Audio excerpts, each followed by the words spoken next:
Hey everyone, welcome back.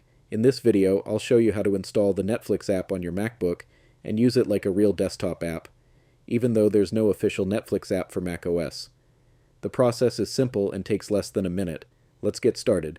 First, open Safari on your Mac. You can click the Safari icon in your dock, or press Command plus Space, type Safari, and press Enter.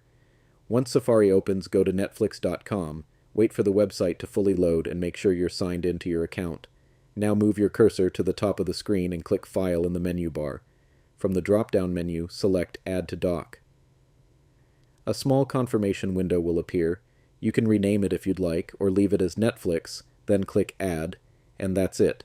You'll now see the Netflix icon in your dock, just like a regular application. When you click it, Netflix opens in its own separate window, not as a browser tab. It feels and behaves like a standalone desktop app.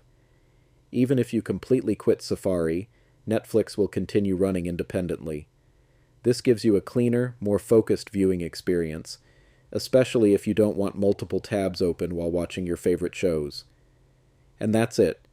You've successfully installed Netflix as a standalone app on your MacBook. If this video helped you, don't forget to like and subscribe for more simple and practical Mac tutorials. Thanks for watching, and I'll see you in the next one.